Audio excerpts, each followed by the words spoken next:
What's good, YouTube? And welcome to the house. I feel like Goukis is a deck that has the most support and really good cards to not do anything in a very long time. So let's go ahead and see if that new support gets them there. I'm a huge fan of two of these cards. I really like them, and I think they do give extension plays to Goukis that are so desperately needed and that this deck is thirsty for. One of them's got me pondering questions such as, what is life? Is this actually going to be played? Is it good versus the other boss monsters? And then one card that I'm like, it's cute for what it is, but I don't think we'll see much play. So, more wrestling from your favorite wrestlers, just in time for the day after WrestleMania. Let's go ahead and get into Goukis the Giant Ogre. This is their new boss monster, and I'm pondering if it will be played over the others, but I think that All Might looking one might be the best still. It's got an attack of 3,000. It's got amazing arrows, side to side and diagonal down both ways. Materials, 3 or more Goukis monsters. So remember that 3 for the synergy with the deck. Like, it's great with the new Link monster, but the other 3s that were before it doesn't work so well with those, since you'd only be using them for 1 material, since it requires at least 3 Goukis monsters. This card on the field cannot be destroyed by battle and is unaffected by the activated effects of monsters your opponent controls that have attack equal to or less than this card's attack. It looks like they were really careful to give chinks in the armor. First off, a monster with greater attack can get there, so like a masterpiece boosted by diagram can get there and try to do something to this man's. It's also only protected from monsters activated effects. I believe you can kaiju this.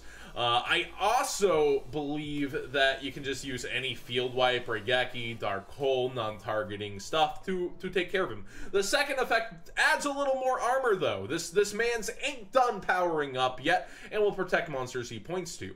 When this card on the field or a monster this card points to is targeted by an opponent's card effect, at activation, you can have this card lose 500 attack, and if you do, negate that activation. I'm cool with that.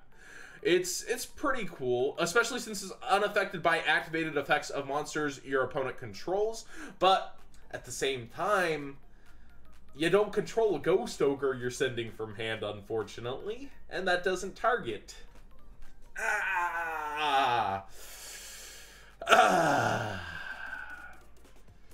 More and more, I think this shies away from meta play a little bit, but it is really cool how it offers protection to itself and then the cards around you. And its third effect helps it gain even more attack once per turn. If this card's attack is different from its original attack, quick effect, you can have this card gain 1,000 attack until the end of the turn.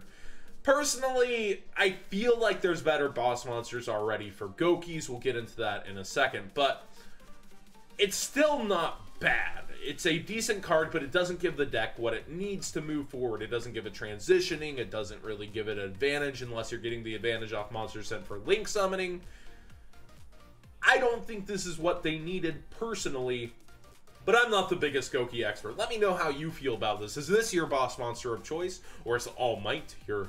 We'll get into All Might in a second. Goukis Shadow Ogre, a Link to Earth Warrior Link effect monster. So, I believe Jetpack Ogre, or whatever his name was a jump promo, so we have no clue when or if or where we get him. So this is a transitional piece that we really want, and it comes with a bonus. And actually a really good effect that you're going to enjoy. So let's not overhype it. It is a decent effect though. Attack 1,000, links top and bottom materials to Goukis monsters once per turn. When a monster this card points to activates its effect, this is a quick effect. You can negate that activation, and if you do destroy it, then special summon a Goukis monster from your graveyard, except for Shadow Ogre. So you're likely to have monsters already in the graveyard that are Goukis because you sent 2 to Link summon this, and you can summon this up against like a Saryuja, I believe, because it's gonna have to give this 300 attack, and then you can negate and destroy Saryuja. I'm pretty sure I'm correct there. I think you can Ghost Ogre Saryuja if I'm not mistaken. Topological Bomber Dragon, of course, and any Link monster that points towards you that's going to do something on summon or have some kind of quick effect that you want to put in check, this does the job just fine and then gives you a downward arrow. You're obviously not leaving this on the field either if you can help it, because by sending 2 of the Goukis that you usually would send, they're going to resource your deck for Gouki cards. You can get Gouki rematch, summon 2 back, and you're already to a Link 4 in the deck. A Link 2 was so important to have, and we have that transitional piece finally. Gouki players rejoice. And it's pretty good despite its 1000 attack. I think a lot of people are going to be playing this, at least 2 of that Link 2. Next up, we have Gouki Moonsault. If you're not familiar, Moonsaulting is a wrestling move. A level 6 Earth Warrior effect monster of 1900/0. You can only use this card's first and second effects once per turn each, so they're hard once per turns. You can reveal this card from your hand, then target a Gouki monster you control except for Gouki Moonsault. Special summon this card from your hand, and if you do, return the target to hand. Nice resource management, gets a huge level 6 to the board. And so, like, when you're bringing stuff back with rematch, they're not going to have their kind of graveyard effects again during that turn, since a lot of them are hard once per turns. This gets out a new body on board, saves something for later, and is a pretty beefy Gouki that also has a nice level. You can target 1 Gouki Link monster in your graveyard. So if you've already transitioned through that level 2 to 4, like we've said, return it to the extra deck. Then if you do, then you can add 1 Gouki monster from your graveyard to your hand. Nice. So its resource management doesn't come from getting sent off the field like a lot of Goukis would. This one instead gets its resource management by recycling your extra deck a little bit and then giving yourself more in hand. So you're kind of playing for multiple turns, which is kind of the playstyle of the anime character. You're trying to prolong the duels, make those comebacks. It fits him really well, actually. But I do think it has practical applications in the Gouki deck. I think this is very good along with the Link 2. They're the 2 cards I was very, very excited for. Let's check out this final little piece. Final little slice of Gouki. Gouki Hell Trainer. And I love Yu-Gi-Oh! Organization. 4K Media, Gouki Trainer. Level 1 Earth Warrior effect monster, attack 0, defense 0. You can only use this card's first effect once per turn, so it's a hard once per turn. If you control no monsters, you can reveal this card from your hand and target 1 Gouki Link monster in your graveyard. Special summon this card from your hand, then special summon that target, and if you do, that monster loses 500 attack. That's honestly not terrible. But you gotta have no monsters. I don't think there's oftentimes you're getting field wiped. Maybe if you ran into Torrential Tribute and that was heavy in the meta. But in order for this to actually extend for you, you need to have been totally decimated. Doesn't really help your deck go where it needs to go in terms of what Goukis are desiring to do, which is run an advantage train and create a board presence. It's saying your board presence was already wiped for this to happen. And to have a Link monster already in graveyard. So you had to construct the turn and lose everything. If you control a Gouki Link monster, this card cannot be destroyed by battle. Whoo, 0/0. Watch out, boys. Just not destroyed by battle. Ignore card effects, etc. I'm not a big fan of this card, but it's not the worst if you're playing cutesy funsy games of Yu-Gi-Oh! But competitively, I don't think it has many aspects. I think Moonsault has a lot of competitive aspects, and I think Shadow Ogre does.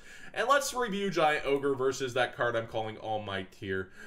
We got All Might too, in my opinion, Gouki the Master Ogre, and after reviewing all the kind of boss monsters that are coming out for Goukis that we're going to be getting, I think he's kind of the best. Once per turn, quick effect, you can return any number of your Gouki monsters this card points to the hand, then target that many face-up cards your opponent controls. They have their effects negated till the end of this turn. And then it's an Azura Priest. This card can attack all your opponent's monsters once each. That's really, really good for what Goukis are trying to do. You're actually creating board presence and taking care of your opponent's entire board. And you've negated effects along the way. If your opponent controls a face-up monster, this card can only target the monster with highest attack for attacks, either if tied.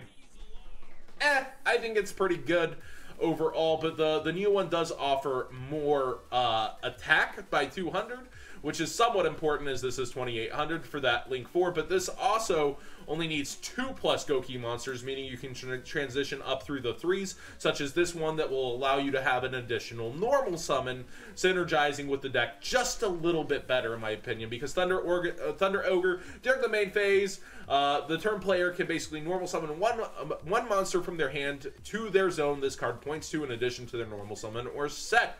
They can only gain this effect once per turn. So transitioning upwards, I think this card does a lot better, as the new one is a Link 4 that needs at least 3 materials. Your transitions are much easier, in my opinion, using Thunder Ogre into Master Ogre. But you've got plenty of options. Jetpack Ogre, again, is the one that we didn't get. I think the new Link 2 is overall better, though. Once per turn, you can target a Goukis card you control, destroy it, and if you do, change all monsters on the field to attack position. Basically trying to do something against them that way. It's cute. But I don't think usually things are in defense. I think people are doing build-a-board workshop. And if this card is sent from the field to the graveyard, you can make all Goukis monsters you currently control gain 500 attack to the end of the turn. But as a transition piece, all those pieces that would be getting that attack boost, I feel like are going to leave the field since it's currently control. So Jet Ogre kind of loses out, in my opinion, overall to this man. But there is the attack aspect.